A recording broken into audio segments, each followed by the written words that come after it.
د اسلامي امارت ویان ذبیح الله مجاهد د سکای نیوز رسنۍ سره په مرکه کې ویلي چې افغانان به هیڅکله اجازه ورنکړي چې د خپلې خاورې یوه برخه بل هیواد ته ورکړي. یا د رسنۍ ویلي چې ښاغلي مجاهد زیاته کړې چې اسلامي امارت د متحده ایالات سره د سفارتي چارو په برخه کې د پرمختګ په اړه خبرې اترې کړي دي. عزتمندو لیدونکو ستړي مه شئ، وخت مو په خیر. څېړنې ته ښه راغلاست. د بحث لپاره سره ګډونوال دی ډېر محترم میلمه د سیاسي چارو کارپوه ښاغلی ډاکټر زلمی افغانیار صاحب. زه یوسف خان لاله یم. افغانیار صاحب ستړی مه شئ، وخت په خیر. خپرونه ته هم په خیر راغلی. افغانیار صاحب، ښاغلي مجاهد ویلي چې افغانان به د هیڅ ډول شرایطو له لاندې خپله خاوره بل چاته ور نکړي.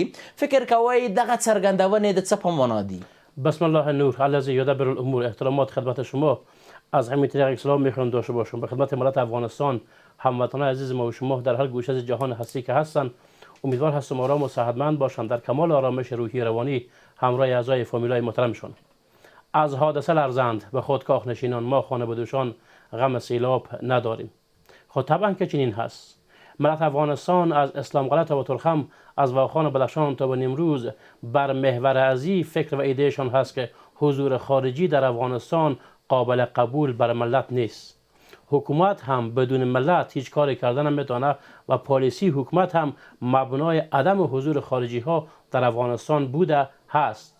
اگر این صحبت ها مطرح بحث شد که رئیس جمهور امریکا گویا که ما دوباره به بغرام میاییم و از اینجا هندوستان، روسیه، چین را نظارت میکنین، برمیگرده به پالیسی خصمانهشان در قبال کشورها مبنی بر اشغال.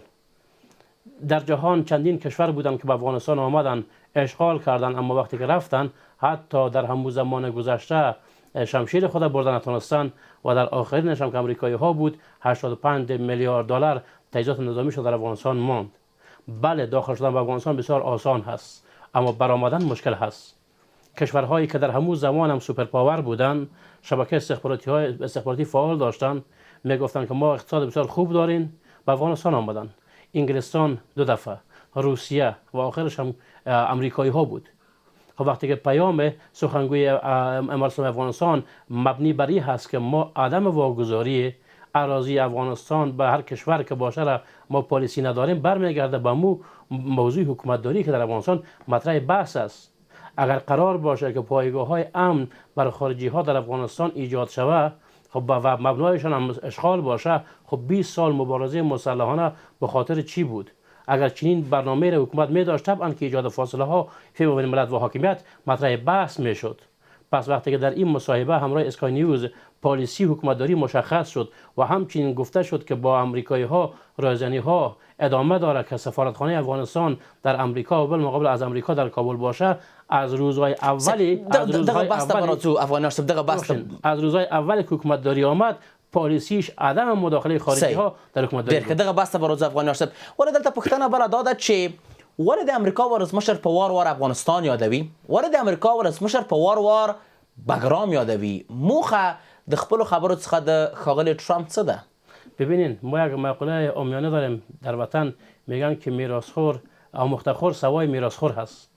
او در طول چندین دهه گذشته اوضاع افغانستان تجزیه و تحلیل کردن، میفهمند که افغانستان قلب تپنده کشورهای آسیای میانه هست و همون زمانی که ملت افغانستان همراه روس‌ها در جنگ بود، امریکایی ها در کشور همسایه پنجابستان حضور داشتند و افغانستان را اوها تجزیه و تحلیل میکردند و در طول 20 سال حضورشان هم افغانستان را یا سروی کردند. تمام به وجب افغانستان را میفهمند که افغانستان سرشار از معادن هست. اگر یورانیم هست، تالک هست، زمرد و لاجورد و نفت و گاز هست، امریکایی ها بر از این برنامه دارند. اگر در افغانستان برنامهشان خصمانه نمی بود و تعامل مطرح بحث می بود، در 4 سال گذشته کشورهای جهان را مجاب به این میکرد که همنوای امریکایی ها باشند به خاطر عدم به مشروعیت بخشیدن به حکومت فعلی افغانستان. فشارهای محتمل شده را او اعمال نمیکردند. اگر امریکایی ها تعامل میخواستند، حیثیت بلاک شده افغانستان را او رها میکردند. بخش تجارت افغانستان را او نمی آمدند و فرض نمی ساختند. که حتی تعاملات اقتصادی تجار ما با مشکل مواجه شود و وقتی که بر ملت ما فشار او اعمال میکنن طبعا که تعاملاتی که مطرح بحث میشه باید بر محور حفظ منافع ملی ما باشه، نه به ادامه برنامه‌هایی که امریکایی ها میخوان. صحیح. اوس چې د تعامل هم خبر شوی لکه څنګه چې ښاغلي مجاهد له سکای نیوز سره په مرکه کې ویلي دي چې غواړي امریکایانو دلته راغلي او خواست یې کړی چې باید تعامل وشي، یعنی په ټوله کې سفارتونه دواړو لورو ته خلاص شي، هم په واشنګټن کې د اسلامي امارت سفارت او په کابل کې د امریکا سفارت. فکر کوئ چې په رښتیا هم امریکا او اسلامي امارت څومره رسمیت پیژندنې ته او څومره تعامل سره نږدې دي؟ ببینین اگر ما بحث تعامل و به رسمیت شناسی مطرح بحث قرار بدین، زمانی که امریکایی ها و 47 کشور در افغانستان حضور داشت تمام دنیا ما را به رسمیت میشناخت. سنا داشتن، پارلمان داشتن، قانون اساسی بود، ارگ بود، سپیدار بود، وزیر خارجه امریکا شکاره بود که میمد تقسیم قدرت سیاسی 50-50 میکرد. وزیر خارجه امریکا شکاره بود که برای ما اعضای کابینه را معرفی میکرد. اگر قرار باشه رسمیت شناسی ما به همون منوال باشه، پس بهتر است که جهان ما را به رسمیت نشناسه و ما در افغانستان حکومت اقتصاد محور داشته باشیم، افغانستان ما استقلالیت اقتصادی و سیاسی داشته باشیم. در روزهای اول هم که جمهوریت رفت و امارت آمد، سخنگوی امارت اسلامی اعلام کرد که ما با تمام دنیا میخواهیم تعامل داشته باشیم با شمول امریکا که 20 سال با او در مبارزه مسلحانه بودیم. اما در تقابل سیاسی عدم تعریف منافع مطرح بحث است و در تفاهم سیاسی تعریف منافع. امریکایی ها برای ما دموکراسی را میخواهند، برای ما احقاق حق شهروندی را میخواهند، احقاق حق دختر و خواهر افغان را میخواهند. ما مسلمان هستیم، میگیم لا اله الا الله محمد رسول الله. در فلسطین مردم غزه همچنین میگه. چرا همین پیام را بر از او نداره و اسرائیل مجاب نمیکنه که قتل و وحشت و دهشت را خاتمه بده؟ امروز هم بیش از 70 نفر شهید داشتن. فرق ملت مسلمان افغانستان با ملت مسلمان فلسطین چی هست؟ که اوج 100,000 زخمی، 60,000 شهید، 20,000 اطفال شهید، چند صد خبرنگار کشته شدن و چند صد طفلشان از گرسنگی شهید شدن.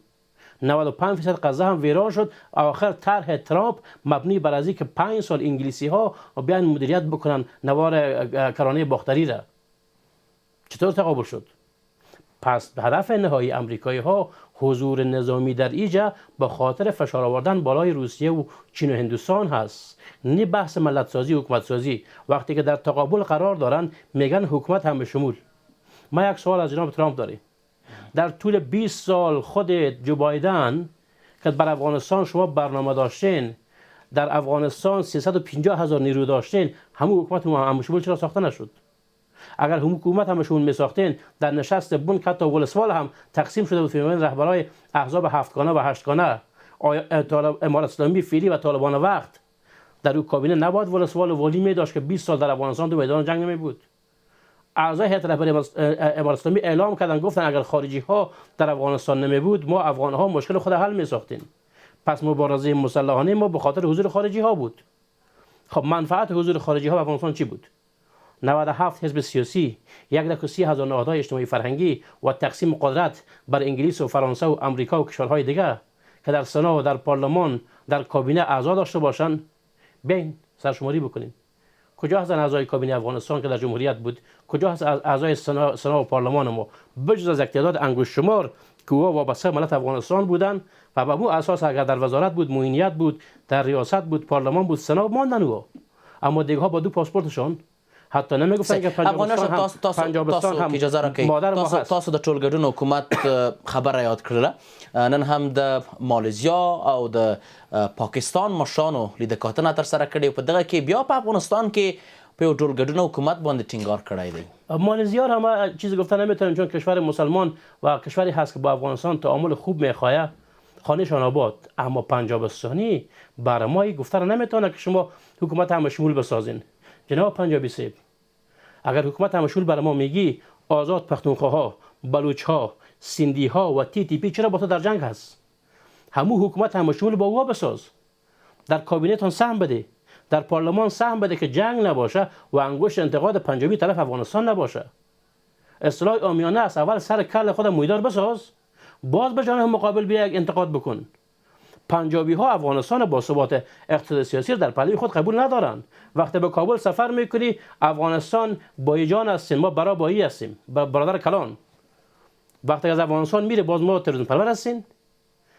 یا نمک به حرام هستند. از وقتی که پنجابستان به وجود آمده آبهای دریای کنر تحت نام دریای کابل تا به لاهور میره. پنجابی استفاده میکنه، اما همون آب و نمک افغانستان یار شرمانده که امروز تمام جهان میفهمه که پنجابی در کجا قرار داره. به نحوی که گروه های هراس افغان در یک هفته گذشته اعضای هیئت رهبریشان بیش از 4-5 نفرشان در اوج کشته شدند و پاکستان مقام اول در کشف و تولید و پروسس مواد مخدر را گرفته. در لابیگری های استخباراتی نفر اول هستند، در معامله‌گری های استخباراتی اول هستند. او بر ما میگه که ما افغانستان با ثبات را قبول داریم. اگر قبول داری، در 4 سال گذشته حکومت اقتصاد محور عدم مداخله در امور کشورها و امنیت را امارت اسلامی افغانستان پیام داشت به تمام جهان به شمول حاکمان ایرانستان و پنجابستان. پنجابی جرأت میکنه که افغانستان به رسمیت بشناسه؟ چطور دور قبل امارت اسلامی اولین کشور پاکستان بود که به رسمیت شناخت و حال باز پنجابی ها میگن که ما استاد بودین، شما شاگرد ما. خب بسیار وقتا میشه که شاگرد از استاد قوی‌تر عمل میکنه. ډیر عزت بحث ته به دوام ورکوو. وروسته یوې لنډې دمې عزتمند لیدونکو اوس هم لنډه دمه لرو، بیرته راګرځو.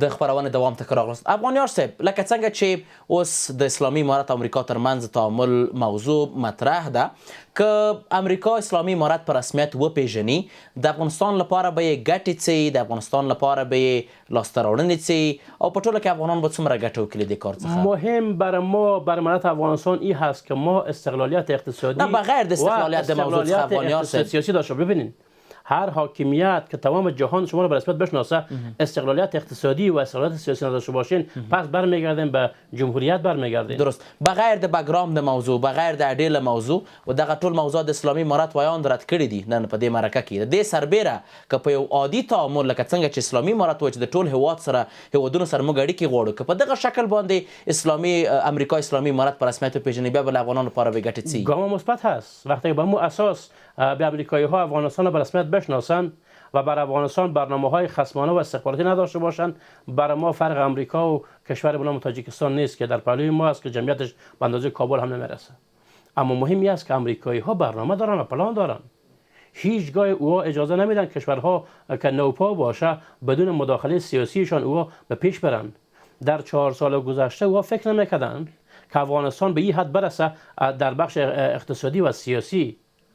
برنامه امریکایی ها را جناب اشرف غنی آمد مختل ساخت. او فکر میکرد که جنگ پشت دروازه های کابل کلانشهرها استفاده میشه، بازی یک حکومت مختلط جور میکنن، باز همون رهبرای احزاب 7گانه و 8گانه، باز این نوچه هایشان که در طول 20 سال جمهوریت که بچه 7 سالش هم تفنگچه به کمرش بسته بود، اینا باز میان شامل حکومت میشن، حکومت مختلط ساخته میشه. باز فرقش چی بود؟ اما رفتن اشرف غنی یار طوری نارام ساخت که نفهمیدم چگونه میشه وقتی که امارت اسلامی عسکرش به داخل کابل آمد با خاطر تامین امنیت پلانشان برهم خورد. اوها میگفتن وقتی که در افغانستان جنگ باشه، افغانستان مثل سوریه و یمن و عراق میشه. باز ما پنجابی ها را میگین، ایرانستانی ها را میگین که اعضاب 7گانه ایرانستانی، 8گانه پنجابستانی برن جنرالایشان به افغانستان، اینجا بگن که افغان ها چگونه خود بکشن. و افهمی که امارت اسلامی مطرح بحث قرار داد و او را مدیریت کرد با وصف از که نقاط ضعف هم به وجود آمد، باعث شد که افغان ها به یک میز بنشینن، به یک اداره ایفای وظیفه بکنن. امریکایی را قبول نمیکرد، کشورهای همسایه قبول نمیکرد. شما وزارت داخله برین، وزارت دفاع برین، ارگان های کشفی استخباراتی شما برین، عسکرایی که در جمهوریت بود، افسری که در او زمان بود، امروز به یک میز نشسته هستند، ایفای وظیفه میکنن. یکی مأمور، یکی کارمند، یکی مدیر، یکی معاون، از یک جدول معاش میگیرن، از یک جدول او ترفیع میگیرن، یک تامخان نان میخورن. این کی قبول میکرد؟ آیا ملت افغانستان قبول میکرد؟ شما 20 سال در 2 میدان جنگ بوده باشین، در یک طرف جنگ برادر، در طرف دیگه بچه کاکا باشه، در یک طرف دیگه با قوم نزدیکت باشه. به قبرستان شما میرفتین، قبرستان 2 تقسیم شده بود، به یک طرف قبرستان بیرق سرنگ بود، به یک طرف دیگه بیرق سفید بود. این کی قبول میکرد که افغان‌ها با هم همدیگر پذیر باشه و باز علیپورهای پیدا نشود که راکت ایرانستانی سر شانش باشه، هلیکوپتر اردوی ملی را بزنه و کس از او پرسان نکنه؟ در جمهوریت چگونه بود؟ ملت افغانستان شاهد است. فرمان رئیس جمهور از ارگ تا به سپیدار نمیشرید. یک وکیل پارلمان دروازه ارگ را میگم میکنین. یک ولسوال تعیین میشد، سرکا بند میشد. هفته ها والی تعیین میشد، دفترش به کابل بود. قماندان امنیت تعیین میشد، رفتن نمیتونست، دفترش به وزارت امور داخله بود. قومبازی ها به کجا رسیده بود؟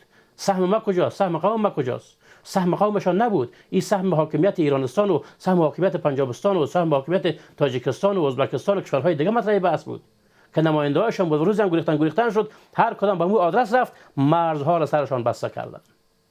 ما از هرات هستیم، هرات از استانقله هستیم، به بچه مرز هستیم. مردم افغانستان شاهد است. مردم هرات، کسایی که به مرز استانقله رفته بودن، عساکر خامنه ای او را چقدر نگاه کرد و او میگفتن ما را میکشه، ما را بان برین. آیا تجهیزات نظامی معمی لحظه اوجه نیست؟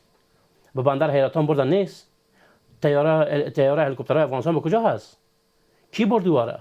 همون کسایی که وطن میگفتن، همون کسایی که 40 سال قبل در جغرافیا به نام افغانستان یک ول زمین نداشت، اما امروز دخترایشان در دبی هتل 5 ستاره داره، بچه‌هایشان قایقای لک دلاری میخره، همراه امریکایی ها شریک سازی ها میکنن.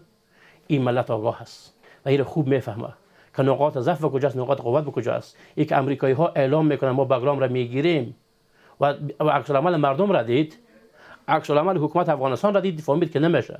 ما 4 سال نتونستیم از آن مردم افغانستان را طوری مدیریت بکنیم که علیه برنامه‌های فعلی باشه. پس این ملت باز در پلوی هم استاده میشن. بله، اگر ملت افغانستان در بی اتفاقی اتفاق دارن، در منافع ملی اتفاق میکنن. حضور خارجی کی قبول میکنه که عسکر آمریکایی باز دوباره بیای پای سر گلوله دختر افغان مانده باشه، خواهر افغان مانده باشه، باز محبس ها باشه، باز کشتن ها باشه؟ از همین میز ما صدا میکنیم و شاید ملت افغانستان است و اعضای هیئت رهبری اسلامی دوحه دور است، بیا به افغانستان با شما صحبت کنین. در 4 سال گذشته نقاط ضعفشان را ضعف گفتین و قوت را قوت گفتین. در 4 سال برنامه‌های حکومت فعلی افغانستان مطرح بحث داشته. در طول 20 سال که در جمهوریت بود که درس خواندین، تحصیل کردین و ایفای وظیفه کردین، آیا بود؟ ما اینا به خاطر از این کسایی که بیرون از افغانستان میبینن این متوجه باشن که دشمن هنوز هم در صدد نفاق افغانی هست. ما را به قوم و سمت و گروپ و ملیت تقسیم بکنه و منافع خود به افغانستان تطبیق بکنه. اگر امروز در افغانستان بیرق‌بازی نیست، رهبربازی نیست، چرا تحت نام مخالفین سیاسی به کشورهای منطقه ما نشسته باشین؟ چرا پیش ایرانستانی باشین؟ چرا پیش پنجابستانی باشین؟ آیا به واقع این کشورها برای ما خوبی رو میخواین؟ براشون نمیگه برادر در افغانستان کدام آمریکایی و انگلیسی نیست، شما برادرهای افغان هستین، بریم با هم بشینین. این جای سوال بر ما هست. وزیر خارجه ایران سفر میکنه به کابل میایه، میره قهوه مینوشه، ما داداش جون هستین، قربونت برم. وقتی که به تهران میره باز میگه حق اقلیت های افغانستان به کجا هست؟ کسی نیست از پرسان کنه که آیا امارات اسلامی افغانستان از تو پرسان کرد که 26 میلیون اهل سنت جایگاهش به کجا هست؟ چرا حکومت همه شمول تو نمیسازی؟ چرا بر بلوچ ها، بر کرد ها، بر بقایای حکومت شاه سم نمیدی؟ این نشست هایی که انجام میده همراه مالیزی و همراه نخست وزیر پاکستان یا مایسوری سیاسی هست و صحبت هایی که جناب ذبیح الله مجاهد سخنگوی حکومت افغانستان اعلام کرده بر مبنای واقعیت های عینی جامعه است. با تمام جهان ما تعامل میخواهیم. به تاکید میگیم بر محور حفظ منافع ملی ما، استقلالیت اقتصادی و استقلالیت سیاسی. صحیح افغانیار صاحب، فکر کوئ چې اوس نړۍ نور د افغانستان واقعیت درک کړی دی، واقعیت په دې باندې پوهیږي چې اسلامي امارت دی چې د افغانستان واقعیت دی او د همدغه واقعیت پر مبنا غواړي چې د اسلامي امارت سره تعامل وکړي؟ بله که واقعیت هست. از اسلامقره تا بطرخم، از واخان بدخشان تا به نیمروز چند بیرق است؟ چند حاکمیت هست؟ جزایر قدرت کجا هست؟ رهبر و کفن، رهبر رفت کفن ها ماند، سرک ها بند میشد، بالای عکس رئیس جمهور در افغانان فر نمیشد. کی از پرسان کرد که چرا چنین هست؟ به یک روز 2 تحلیف نشد، یکی در ار یکی در سپیدار. قرآن نمیخواد که ما از وطن دفاع میکنیم، کجا هستن ما؟ ور خدا نمیشرمانه؟ امروز که در افغانستان 2 میدان جنگ نیست، پیام ای هست که بیاین به وطنتان، وطن ما بسازین. دست شکسته ما به گردن ما وطن خود ساخته میتونین. امریکایی که عساکرش کشته شد، امریکایی که توپ و تانک تجهیزاتش ماند، 2.3 تریلیون دلار پیسش ماند، رفت. او میفهمه که از طریق جنگ ما گرفته نمیتونین. بر او رهبر و رهبرزاده شرم است که منتظر است که پنجابستانی و ایرانستانی برای از او کلاشینکوف و پیکا بده، باز او بیاد دوباره قدرت را بگیره. چنین نمیشه. همه چیز در خواب و خیال نمیشه. واقعیت عینی جامعه افغانستان این هست که ملت افغانستان آرامش میخواد و امروز در افغانستان آرامش هست. بله، نقاط ضعف هست. نقاط ضعف از عسکری که امروز از پیرو گزمه میکنه تا مقامات زیرسرای حکومت افغانستان میفهمه که نقاط ضعف چی هست. ما امیدوار هستیم نقاط ضعف بر محور حفظ منافع ملی افغانستان به نقاط قوت تبدیل شود تا انگشت انتقاد جهان به طرف افغانستان نباشه. صحیح. ولې اسلامي ملکونه اقدام نه کوي د افغانستان اسلامي امارت د رسمیت پیژندنې لپاره؟ موږ ډیری اسلامي ملکونه لرو، خپله مالیزیا هم ده، ترڅنګ اندونزیا ده، مصر ده، ډیری ملکونه دي. ما گفتیم که استقلالیت اقتصادی و سیاسی داشتن در حکومتداری مهم هست. آیا همین کشورهایی که شما نام بردین استقلالیت اقتصادی و استقلالیت سیاسی دارن؟ اگر داشته باشن خب ما رو به رسمیت میشناختن. پس وقتی که روسیه در تقابل با آمریکاست استقلالیت سیاسی و اقتصادی داره، افغانستان رسمیت شناخت. بیاین یک مثال عادی ما شما مطرح بحث داشته باشیم. از خمینی تا به خامنه ای میگن مرگ به امریکا، شیطان بزرگ امریکا. همون شیطان بزرگ عسکرش از افغانستان برآمد. دشمن دوست است. افغانستان دشمن شماست؟ چرا افغانستان رسما نمیشناسی؟ چرا نمیشناسن؟ با خاطری که در افغانستان حکومت تحت زعامت جناب شیخ صاحب هست و ایرانی میگه که ما رهبر مسلمین جهان هست. پس وقتی که او خود رهبر مسلمین جهان میدانه، حکومت بر مبنای تطبیق شریعت را او در پهلوی خود قبول میکنه. پنجابی ها میگن کجا ما علما دارین، ما فتوا میدین، شما شاگرد بودین، ما استادتان بودین. او قبول میکنه که در کشوری که 4 سال قبل 2 میدان جنگ بود، روز 1000 تا بود، پشت دروازه خانه افغان ها مانده میشد، امروز برادروار زندگی میکنن. چطور آرامش پیدا کردین؟ اقتصاد همیشه هست.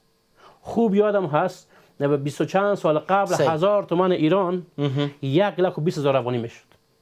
حالا 1000 تومان 6 پول میشه. درست. یعنی شما اگر بر یک طفل بدین به دکان بره، یک ساجق برش نمیده. و افغانستان با ثبات اقتصادی سیاسی را قبول نداره. افغانان فقط 2 دقیقه وقت لرو، جنبندی کو، حل لارو ته براشو او پیغام مو څه دی؟ اتحاد، انسجام، همدیگر پذیری ما را به سر منزل مقصود میرسانه. این پیام به رهبر و رهبرزاده و کسایی که در بیرون از مرزهای افغانستان هست، بیاین به وطنتان، این وطن بسازین. از طریق جنگ نمیشه. تفنگ را همه یاد دارن. این قلم هست، با یک نقطه محرم مجرم میشه.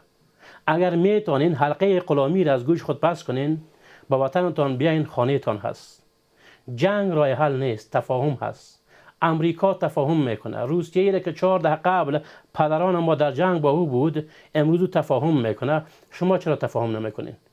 در بعد فرامنطقی ما به تاکید میگیم، برای ما استقلالیت اقتصادی و سیاسی مطرح بحث است. اگر تمام دنیا ما را به رسمیت بشناسه، ما استقلالیت اقتصادی و سیاسی نداشته باشین، باز هم ما موفق نیستین. پس بنابراین اگر جهان ما را به رسمیت نمیشناسه، به خاطر از اینکه شما بیاین قبول کنین مهره های ما را، شما قبول کنین برنامه‌های استخباراتی ما را، پس همون انزوا بهتر از حضور کسایی هست که باز افغانستان را بخواین تجزیه شوه، باز قوم و سم مطرح بحث باشه، باز نماینده حاکمان ایران و پنجابستان و تاجیکستان مطرح بحث باشه در حکومتداری.